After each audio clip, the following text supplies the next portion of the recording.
Greetings, ladies and gentlefish, and welcome to another World of Tanks replay. In this video, we're going to have a couple of games from yours truly. Both of them are going to be here on the Mines map, and in each case, we're going to be poodling around in a Tier 7 tank. We're also going to be platooned in each game, actually, now that I think of it. Both games are going to be fairly close, but there the similarities kind of end. So we are kicking off proceedings with me in the T25 AT. This, of course, is the non-turreted Tier 7 American tank destroyer. If you've seen or heard my opinions on this machine before, you'll probably be aware that it is not my favourite machine in the game. Basically, it's very much like the Jagdpanther, but I just think the Jagdpanther's better. Imagine like a Jagdpanther that trades away some of the armour and gun performance for a bit more gun depression and slightly better mobility. In terms of the gun, it's a 105mm gun. It's essentially the same gun that you get on the T29, which is part of the problem because the T29 is at the same tier. And whilst technically speaking the gun on the T25 AT is better than it is on the T29, well, the different machines mean that you don't really feel that difference. Anyway, I'm platooned up with Charlie Mike 4 in this game. He's in his Black Prince. You may have seen me platoon up with him on one or two occasions before. Off the top of my head, I can think of a game where he was in his Hellcat and I was in my A-44, I think it was at the time. But either way, we are just going to see what we can do. Now, I've come to the island over on the one line because, well, the thing with mines is that there aren't really very many good things to do with your traditional style tank destroyer. I mean, a lot of people end up, you can see on the minimap actually. Ooh, speaking of the minimap, ta-da! A lot of people end up doing what that T25/2 is doing and camping up at A4 if you are from the North Spawn, as I was this game. Ooh, damage there from the Panther M10. The problem with that is that often you are of very limited use until a good chunk of your team has already died. Which is a little bit suboptimal, so I don't really want to go over there because it's just like handing the initiative, the advantage to the enemy team, and that doesn't seem like a particularly smart plan to me. Critical hit. Critical hit, really? Honestly. Anyway. So trying to come to the island instead, see if I can do something useful, and hey, we have the blind shot and managed to take out Captain Congo's Nashorn. Hurrah! There's our first kill. See, often it's worth taking those little blind shots. Now, I noticed at this point that Charlie is feeling the pressure somewhat. He managed to take down the enemy IS, but the KV-3 nailed him, and I just hadn't noticed that he was being pressured so hard, or would have come back and helped him out sooner. So as it is in this game, if I had been up with that T25/2, I probably would have had some action, as, well, a lot of our team died anyway, but like I say, I don't really like that position as a general rule. Hence, I went to the island to try and do something. If anyone knows any good things to do with your traditional non-turreted tank destroyers on this map, I would be very pleased to hear them. Managed to catch Tiger 1 in the flank. These guys are now in a slightly awkward position. They've got an SU-100 above them on the hill, they've got me putting shots into their flank, and they've got the T25/2 behind them. So this KV-3, M5 Stuart and VK3601H, and formerly that Tiger, are in a rather awkward position. Now, the armour isn't particularly good on the T25 AT, but it's good enough to bounce this Stuart's little pop gun. VK3601H, there we go, we put a shot into his booty and leave him a one-shot. KV-3 takes a bit of fire there as well, that's never going to penetrate. Don't even know why I bothered. Was never going to happen. These three guys are all now left. Never mind, the KV-3 is a thing of the past. But just trying to polish these guys off and even the score up as much as we possibly can. Speaking of which, our team just did exactly that. So there were 4 tanks left on each team just before the Stuart died. which puts our team slightly ahead, which is nice. VK3601H, coming around to see if I can do something about him. Never mind, T25/2 is on the ball, and puts him out of his misery. So that just leaves a Panther M10 and an Achilles. Now, last time we saw the Panther M10 was over on the island at G1, and well, the last time the Achilles was spotted, although it wasn't by me, he was back by the enemy base. However, it looks like someone's found our KV3. And I was just typing in chat there to Charlie, we weren't on voice comms. Someone's putting shots into our KV3, it must be that Achilles. And there's the Panther M10 from earlier on. So, seeing if I can spot this guy, he's over to the right, and this becomes an interesting engagement. Now, I have higher DPM than the Panther. Panther M10 actually gets pretty poor DPM. I have better alpha damage than the Panther. And before the T25 AT put a shot in, he had more health than me. So it's a bit of an interesting engagement. As it is, well, also of course he has a turret, so this is a little bit awkward.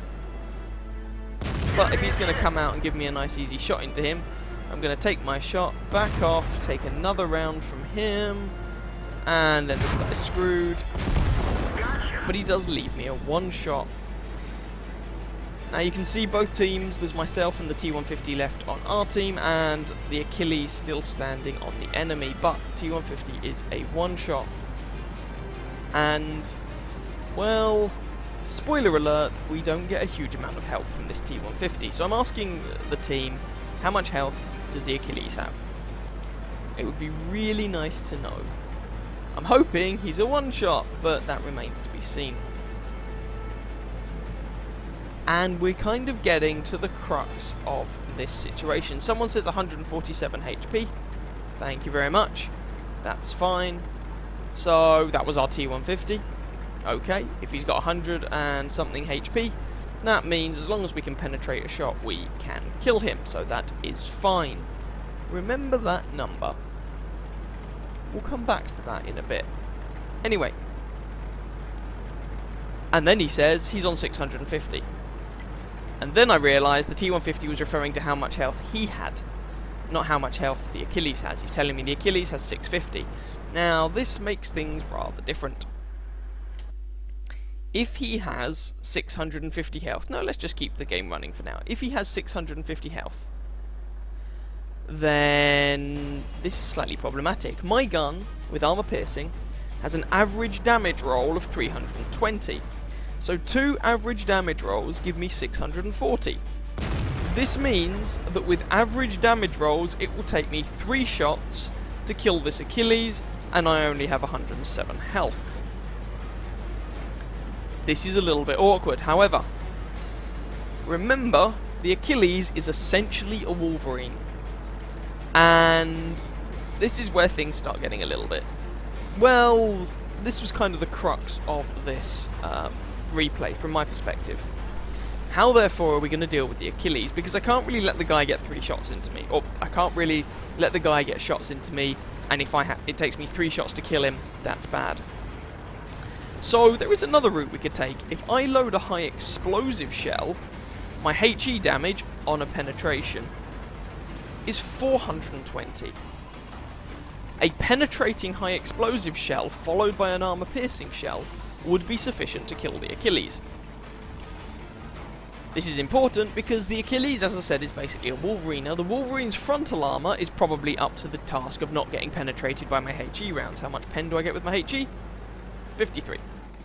But the sides and rear, not so much.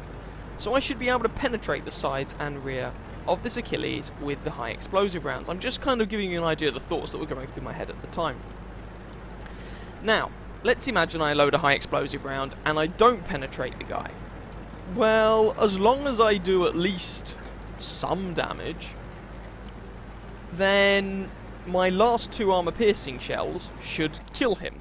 And that would mean that it would take me 3 shots to kill him. What I'm getting at is that I'm in this situation where if I use high explosive, then worst case scenario, it would take me 3 shots to kill this guy. Best case scenario, I kill him in 2 shots. But if you will, the best and the worst case scenarios are going to be down on what angle I can engage the guy from. It's not going to be pure luck. If, however, I load armor piercing, I am most likely going to require 3 shots to kill this guy. Maybe I'd get lucky and only require 2, but I would be relying on RNG to bless me. RNGs are sorry. So, with that in mind, I load a high explosive shell and then preload an armor piercing shell to be my next round after the HE round, if that makes sense. And then I'm going to try and approach this Achilles from a different angle. So rather than coming from the hill, which is probably where he's expecting me to come from, I'm going to sneak right the way around the side and come at him from the side, or from behind, hopefully. And then we'll see if my plan works. I mean, if it's going to take me 3 shots to kill him, there's a very good chance this Achilles is going to kill me, and I'm going to be relying on our friendly T150 to put a shot in. If, however, I can take him out in 2 shots, depending on how I play it, potentially he won't get a shot into me. And I'm trying to be very careful here not to take down any trees or anything like that, because that's like waving a massive flag over your head going, here I am, come and kill me. Which seems like a terrible idea to me. The other reason, of course, that I'm coming at him from a different direction is that it means that whichever way he turns, he's going to be showing his side to one of us. There is the Achilles. I was spotted. Achilles has not reacted. The T150 actually puts a shot in, and my HE round does the job, and it works out. So my apologies earlier on. Apparently the T150 was helpful in that game. I was clearly thinking of a different game where I had a teammate who was bone useless. Anyway, as it turned out, a shot from the T150 plus my HE round managed to finish him off. Again, if I'd loaded an armor piercing round with that first shot, it wouldn't have done the job. Most likely, he would have still been alive and possibly been able to kill me, or kill the T150. Either way, nice example of using a little bit of HE to your advantage, shall we say. I put up a video not that long ago talking about different ammunition types, and I said in it, well, really the best way to know what ammo to load at what time is to give these things a go. Experience, see what happens. And that's what happened. So there we go, there's the first game. Let's go and have a look at the results for this one. So there we go, as it turned out, that was enough for first class mastery. Not an ace, of course, I mean it wasn't that spectacular a game, but first class mastery. Fighter, fire for effect, and a steel wall, which I was not expecting at all. Thank you very much to the M5 Stuart for plinking shots off me, which was nice. 2,213 damage done, puts me top of the team by experience along with those 4 kills, but not by damage done. That award has to go to Eustachi76 in the T25/2. No one on the enemy team had a fantastic game. The T25/2 B-Maker, 2k damage, 2k from the Panther M10, nothing really spectacular though. 12 shots fired, 11 hits, 9 pens for that damage count, most of which from basically point blank range. Received 11 hits, of which 6 penetrated and 5 did not. There's that Stuart for you. And yes, that's right, ladies and gentlemen, a steel wall with only 300 damage blocked at tier 7. Booyah. When you're in a game with, you know, KV3s and Black Princes and all of that jazz. But hey, who am I to argue? I will take it. 6 enemy vehicles damaged, 4 of them destroyed, almost 900 assistance damage, and over 4 kilometers travelled, making a fairly healthy profit as well of 27,000 credits. And there was a ×3 XP event for the first win of the day on at the time, so that was a nice amount of experience to boot. There we go. So, using a little bit of high explosive there to polish things off. Anyway, let's go and have a look at our next game. Right then, here is our second game. So, firstly, the things in common with the previous game. It's still the mines map, and I'm still in a platoon. In fact, some of you may recognise a couple of these names. I'm in a platoon with Constantine 1984, and there's Tino around as well, I think. Yep, Tino 6. These two guys are members of the SGTA clan, so those of you who have anything to do with that might be vaguely familiar with these names. And it's at about that point that the similarities end. We're at the southern spawn rather than the northern spawn, generally speaking considered to be the worst spawn. We're in a medium tank rather than a tank destroyer. This is of course the A-44, the Soviet tier 7 medium tank, known for its brutality, shall we say. And we're bottom tier instead of top tier. So this is it's still a tier 7 machine, but instead of being a tier 7 game, this is a tier 9 game. And we decided, on the basis that we're bottom tier tanks, and so our lives are relatively expendable, I guess, we decided to try for a hill rush. You know, if the enemy team had not pushed heavily for the hill, we might have been able to take it. As it was, they did, and you could see Constantine in his Comet there lost a whole shed ton of health.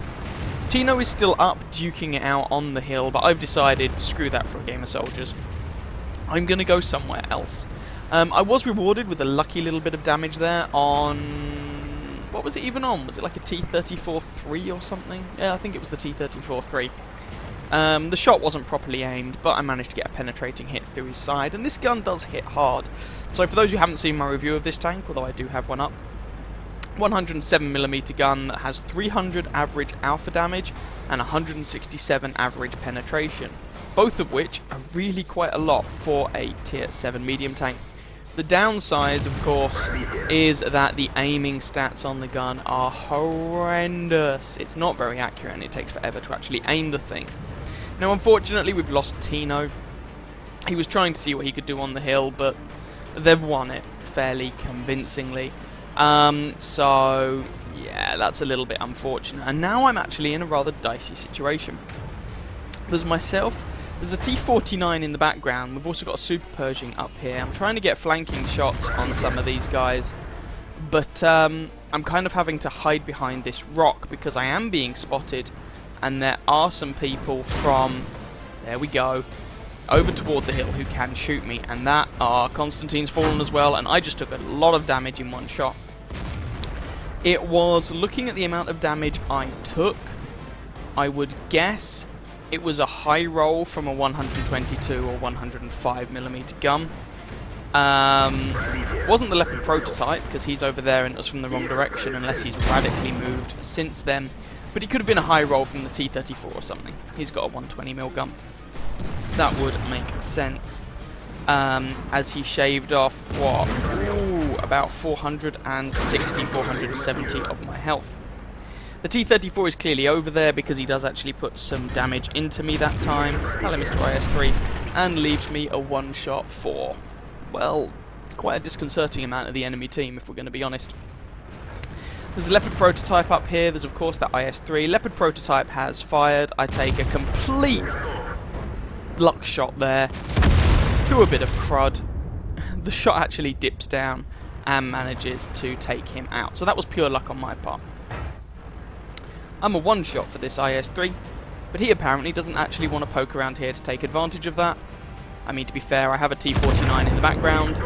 He does eventually poke himself around to take advantage, but like a wombat, just comes out side on. If he had put the front of his tank around that rock, with the pike nose on the front of the IS-3, I would have had very little chance of penetrating him. But if he's going to give me shots into his flush side like that, then hell, sure, we'll pick up kill number 2. Hurrah! Scoreline is 7-8, and somehow we're not dead yet, which is nice. T-37 away in the distance, but our T-49 friend nukes him, we get spotted, so let's go back to hiding behind our rock. Worth bearing in mind that there is no artillery in this game, although from where artillery tends to deploy, from the northern spawn, usually this rock is fairly safe from that.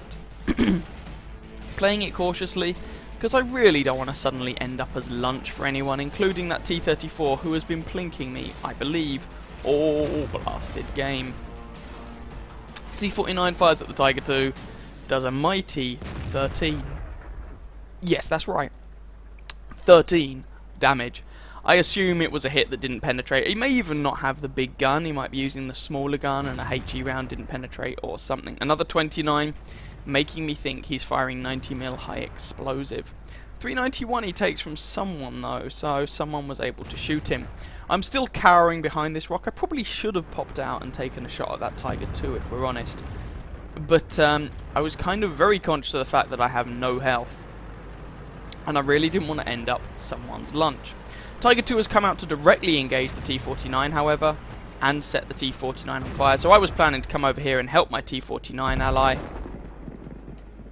But as it is, I'm only able to put one shot into the Tiger 2 as he set our T-49 on fire and killed him, which is a bit unfortunate. Tiger 2 has fired, so I reckon I'm going to get one more shot into him before I have to back off. And we leave the Tiger 2. One shot. But we just lost our T-54, and that leaves the scoreline again in the enemy team's favour. Worth noting, however, we have a Tier 9 remaining, our T-10. The enemy team do not, though. I believe our T-10 is actually stock, and he's only got 290 health. So something like a T-34 or a T-29 or pretty much anyone could just come around and finish him off with that amount of health remaining. So just trying to do what we can from the hill here and see what we can see. Lose another tank, so of course we're now 2 down. Not looking particularly good. Our T10, to give credit where credit is due, manages to pull one back, and I managed to take down that Super Pershing for kill numero 3. Yeah, I know. I'm not even using consistent languages anymore. Never mind. So, of the enemies, T-29 is a one-shot. T-34, it's probably a two-shot for me, which is a little bit frustrating. Still probably it was a three-shot, still probably a two-shot now. And that Tiger 2 we know is a one-shot. I'm still hunkering down over here, trying not to draw too much attention to myself, and you can see I have loaded some APCR. Why have I done that? Because we're at that stage in the game where, oh dear, where I really want to make sure my shots count. Now our T10 takes out the T-34, so we've lost our IS-6, but it's now 2 plays 2. T10 and myself versus the Tiger 2 and the T-29, and there isn't a whole lot of health between any of us. We're all essentially one-shots for everyone else. Now, the problem with this position is in order to come over and shoot that Tiger 2, for example, I would need to use my gun depression. And one thing the A-44 is not endowed with a lot of is gun depression. So, there's that. And I was going to redeploy on the basis that, you know, they know where I am, let's go somewhere else so that they don't. And then our T10 dies. So at the moment, it's me in my little bottom tier medium tank versus a Tiger 2 and a T-29. Now, everyone is a one-shot for everyone. HP pools are irrelevant. It's just going to come down to armor and all of that jazz. Now, this does not leave me at a massive advantage, however. Both the Tiger 2 and the T-29 have guns that are more accurate than mine. They aim faster, they have higher penetration. You know, the advantages are with theirs, and they have more armor. So they have a better chance of bouncing shots than I do in the first place. The only advantage I really have over them is mobility, which is what I'm trying to make use of now. So I was expecting to potentially run into the T-29 over here. Mine's is a small map, so with a tank with a little bit of mobility, you can get around to the other side of the map and fight on a new front with relative ease. Now, I was expecting, as I say, to come across the T-29, or potentially come across the T-29 over here. But it doesn't look like that's going to be the case. So I reckon he's probably gone to the 1 and 2 lines, because that's where I was last spotted. And so he's going to try and chase me down. But I'm not there anymore, which is nice. So I'm just seeing who I can come across. I might come across the Tiger 2. Now, if I can get a shot into his side or rear, that would be really nice. Because even with APCR from this gun, I still only get about 215 pen. 219. So I'm not going to reliably penetrate the front of a Tiger 2. You know, it'd have to be lower front plate or through the turret face or something like that. So it's not a guaranteed penetration. As it is, there's the Tiger 2. Panic, panic, panic. Wait a minute. He's got himself stuck. So I'm just going to take my time to aim the shot and finish him off. Now, there was of course the risk that if the T-29 was anywhere nearby, he could have killed me. But I was working under the assumption that that wouldn't be the case. These two guys are not platooned up, so there's no reason for me to think that they would be working together or anything like that. So, finish off the Tiger II. Now, I was last spotted on this side of the map, so the T-29 would probably be expecting me to go down the 1 and 2 lines. But regardless, the T-29 announces his position to all and sundry. So in this sort of situation, it's a really bad idea to try and cap. Why is it a bad idea to try and cap? Well, because you just announced to anyone who cares to pay attention where you are. And the capture circle on this map, on the south side of this map, it's not the easiest to defend. It's not the hardest, but not the easiest. And the map is so small that it's pretty easy for someone to relocate in order to find you and kill you. So initially, I'm going to go up to the hill, park in these bushes, and see if I can see the guy. Now, this is where my lack of vision equipment comes into play. I don't have binos, I don't have optics. And I don't have those because the gun on this thing is derpy as all hell, and I wanted to put as much effort or as many resources into the gun actually working as I possibly could. So I'm using a gun rammer, an enhanced gun laying drive because you can't take a vertical stabilizer on this tank, being a tier 7 Soviet machine, and improved vents. So I've faffed around going to the middle of the map, and now I'm approaching the capture circle, but I still have 20 seconds to work with. But there is the T-29. He's looking the wrong way, and I actually bounced that first shot, but he fires too, and I'm going to reload before he does. So let's just make sure this shot does the business. There we go.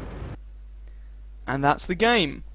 Right at the end there, being carried, and I want to use inverted commas, by a bottom tier medium tank. I am not trying to imply that I, carried that game all the way throughout, but just to show that even if you're in a bottom tier tank, you can definitely still make a difference to the results. Speaking of which, that game was actually my ace tanker in the A-44, which I'd been trying to get for a while, but not with a huge amount of success. Now, I was a little bit surprised because I think it was less than 3,000 damage done, although we'll find out exactly how much in a second. But we did get 5 kills, and if you actually look at the enemies who we shot, it was only that last killing shot on the T-29 where we were shooting a tank equal tier to ourselves. The Leopard prototype is a tier 9, the AMX is a tier 8, IS-3 is a tier 8, Tiger II is a tier 8, T-34-3 is a tier 8, Super Pershing is tier 8, AMX is tier 8, and of course that T-29 is tier 7. Also actually bounced a couple of shots from a Comet at some point, though I don't really remember that happening. Anyway, Ace Tanker, Bruiser, Fighter, Fire for Effect, and the Defender Medal. As it turned out, we took one shot on the AMX 5100 that did do damage, but we weren't really watching at the time, so it was a bit of a blind shot. But 2,618 damage done, 5 kills, 1,367 base experience. So we finished at the top of either team fairly comfortably by experience, although the T10 on our team also managed more than 1k base XP. And in terms of damage, we were second on our team, and in fact we were third overall in the game, behind our T10 and the enemy T34. And I should actually say well done to the enemy T29 for doing 2,500 damage, again in a bottom tier tank, and 2 kills. That game was really decided, at least in the early to mid stages of the game, by the fact that we had a tier 9, our T10, who was doing some good work, and if we look at how their tier 9 was going, 2,300 damage from an AMX 30 with that matchmaking, not the best result in the world, but there we go. 15 shots fired, 14 hits, 12 pens for that damage count, most of which was from relatively close range. Mines is a small map. There isn't really much opportunity for sniping, and the A-44 is not a gun you want to be sniping with anyway. 4 hits received, 2 penetrations, I believe both from that T-34, who just went through my armour like butter. 2 bounces from that Comet for 280 damage, blocked by our armour. 2 enemy vehicles spotted, 7 damaged, 5 killed. a mighty 7 assistance damage on that IS-3 of all things. I know, 7, fear me. And 84 base defense points, travelling over 4 kilometers. Kind of high ammo resupply costs. That's purely because I did fire 3 rounds of APCR ammo, and the 107mm ammo from this gun, it's not the cheapest in the world at the best of times. So with a standard account, that would have been a 4,500 credit profit, but we were running a premium at the time, so that was an 18,000 credit profit. Times 3 experience event on at the time, so that's over 6,100 experience plus 306 free XP. So all things considered, it actually ended up being quite a decent game. It was a better result than I was expecting, put it that way. But there we go. A couple of games for you on Mines, showcasing some different Tier 7 machines. Hope you guys enjoyed those games, and this video. If you did, by all means, feel free to catch some of my other videos and or subscribe to my channel. And I wish you very happy hunting on that battlefield. Ciao, ciao.